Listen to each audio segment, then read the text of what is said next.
Shalom Bapak Ibu, bersyukur karena hari ini kita semua masih dalam keadaan baik, keadaan selamat. Walaupun mungkin dalam keseharian kita hari-hari ini ada begitu banyak tantangan yang harus kita hadapi, tapi kita bersyukur Tuhan selalu menopang kita semua. Sore hari ini saya mengajak kita sekalian kita membaca di dalam Markus pasal 2 ayat 13 sampai ayat 17. Demikian firman Tuhan. Sesudah itu Yesus pergi lagi ke pantai danau dan seluruh orang banyak datang kepadanya, lalu ia mengajar mereka. Kemudian ketika ia berjalan lewat di situ, ia melihat Lewi anak Alfeus duduk di rumah cukai, lalu ia berkata kepadanya, "Ikutlah aku." Maka berdirilah Lewi lalu mengikuti dia. Kemudian ketika Yesus makan di rumah orang itu, banyak pemungut cukai dan orang berdosa makan bersama-sama dengan dia dan murid-muridnya, sebab banyak orang yang mengikuti dia.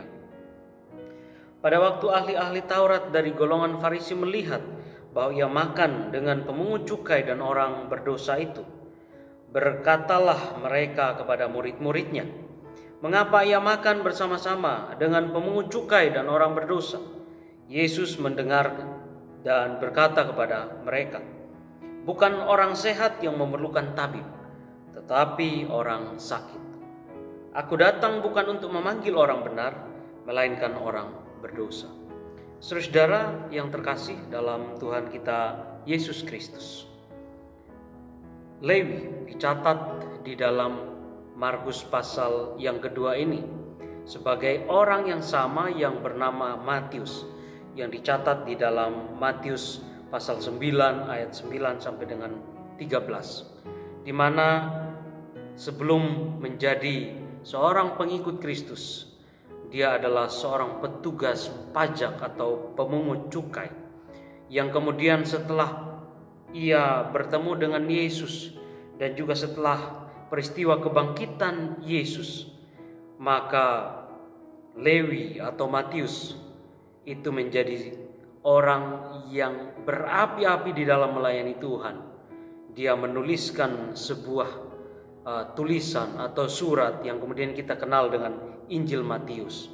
Dia menuliskan tentang berita Yesus, tentang keselamatan di dalam Yesus kepada orang-orang Yahudi pada zaman itu. Saudara, kita sama-sama mengetahui bahwa Lewi atau Matius ini bekerja untuk pemerintah Romawi sebelum ia mengenal Kristus. Dia dihina, kemudian dia juga dibenci oleh orang-orang sebangsanya. Tapi saudara, saya melihat di sini bahwa Lewi atau Matius adalah seorang yang mempunyai pendirian yang sangat kokoh. Walaupun dia dibenci oleh orang-orang yang ada pada zaman itu, tapi ia tetap bekerja untuk pemerintah Romawi. Kita tidak tahu berapa tahun dia bekerja kepada pemerintah Romawi sampai pada akhirnya dia bertemu dengan Yesus. Tapi yang jelas di sini, posisinya dia sebagai seorang pemungut cukai itu sangat-sangat sulit. Setiap hari dia mungkin berhadapan dengan orang-orang yang membencinya, yang mencemooh dia, yang menghina dia. Di sini saudara, saya melihat bahwa mungkin Lewi atau Matius adalah orang yang mungkin cuek dengan berbagai pandangan orang atau tanggapan orang terhadap dirinya. Saudara, dia tetap bekerja untuk penghidupan dia dan juga keluarganya tentunya. Di samping itu saudara, selain mungkin dia orang yang cuek dengan pandangan orang pada zaman itu, dia adalah seorang yang sangat profesional di dalam bekerja. Sehingga dia selalu bekerja dengan tekun, dengan baik untuk orang atau untuk pemerintah Romawi pada waktu itu. Walaupun begitu saudara, kemudian Alkitab menulis bahwa ia mengalami perubahan sikap yang luar biasa ketika ia bertemu dengan Yesus. Ketika Yesus memanggil dia, "Ayo, mari, ikutlah aku, bergabunglah dengan aku." Saudara, tentu kita akan bertanya, kenapa seorang Matius itu bisa segera mengikuti Yesus pada waktu Yesus bertemu dengan dia dan Yesus berkata, "Mari ikutlah aku." Ada yang mengatakan bahwa mungkin selama ini Matius sudah sempat atau bahkan sering mendengar tentang Yesus dan juga ajarannya. Mungkin juga Matius diam-diam seperti Nikodemus dan juga Yusuf Arimatea, secara diam-diam mereka mendengar khotbah Yesus dan mereka menjadi muridnya. Termasuk Matius di sini. Sehingga ketika ajakan itu datang, maka Matius tidak menyia-nyiakan kesempatan untuk melayani atau mengiringi Yesus di dalam pelayanannya. Saudara-saudara, bagi kebanyakan orang, waktu itu adalah uang. Dan Matius tentunya di sini mungkin sebelum bertemu dengan Yesus, dia adalah orang yang punya pendapat yang sedemikian. Karena dia bekerja di kantor pajak dan sehari-hari mungkin dia harus berhubungan dengan uang, dan sebagai manusia tentu kita punya kelemahan di dalam hal keuangan itu atau uang itu sendiri. Orang ketika melihat uang bisa melupakan sahabatnya, anak-anak, istri, suami, dan juga mungkin keluarga besarnya. Tetapi berbeda dengan Matius.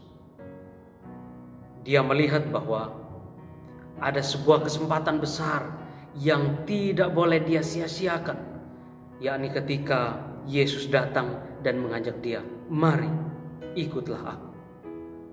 Dia melihat di sini bahwa bukan uang yang aku cari lagi, tetapi kehidupan yang kekal atau melayani Tuhanlah yang harus kulakukan mulai saat ini. Saudara-saudara, kita tidak menemukan catatan di dalam Alkitab yang mengatakan bahwa Lewi atau Matius kemudian meninggalkan Yesus dan kembali kepada pekerjaannya yang dahulu sebagai seorang pemungut cukai. Tidak ada catatan itu. Dia tetap mengiring Yesus sampai akhir hidupnya. Kita belajar daripada Matius bahwa waktu yang kita miliki hari-hari ini adalah anugerah Tuhan.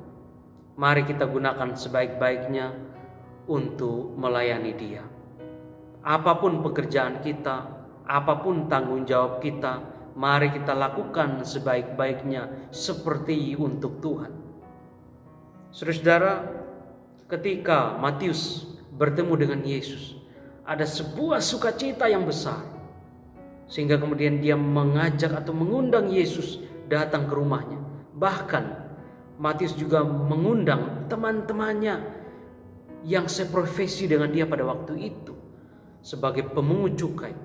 Mereka makan bersama dengan Yesus dan tentunya mereka mendengar khotbah ataupun nasihat dari Yesus. Ada sebuah sukacita yang besar sekali lagi daripada Matius. Dan ia tidak mau menikmati sukacita itu sendiri. Ia mau bagikan kepada orang lain.